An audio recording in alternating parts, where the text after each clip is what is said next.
So this is a 1945 North American AT-6, and it's an advanced trainer, hence the AT designation. So a pilot starting out would have gone through a primary trainer first, something like a Stearman and planes like that, and they would have moved from there to a basic trainer like a BT-13, something that was higher horsepower, a little bit more complicated, and then from there, if they passed that, they would have gone into an advanced trainer like this. And then from there, they would have gotten their assignments to fighters, to bombers, to transport, or that type of thing. So the nickname for this airplane during the war was the pilot maker, because if you got through the training in it, you became a pilot. Colloquially, it's sort of known as the AT-6 Texan. So effectively, it's a 600 horsepower engine, supercharged, has retractable landing gear.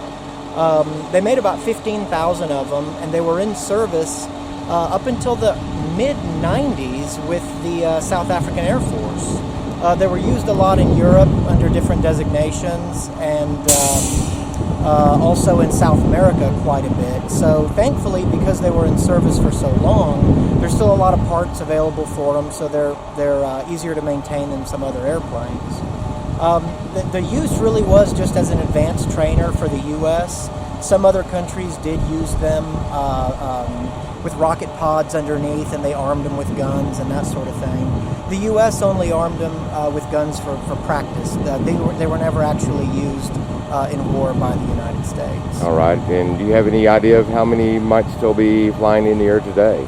I've heard a couple different numbers. I don't remember off the top of my head. I mean, of the 15,000 originally built, I'd be surprised if there were more than several hundred of them that are still flying.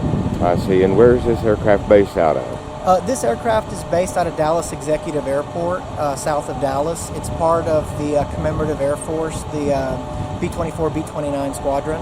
And we came up here to support the PBJ in their trip back home for the celebration of the Doolittle Raid up in Dayton, Ohio. All right, Richard, thank you very much for telling us a little bit about the A-6 and a part of our American history. Great, thank you. Appreciate it.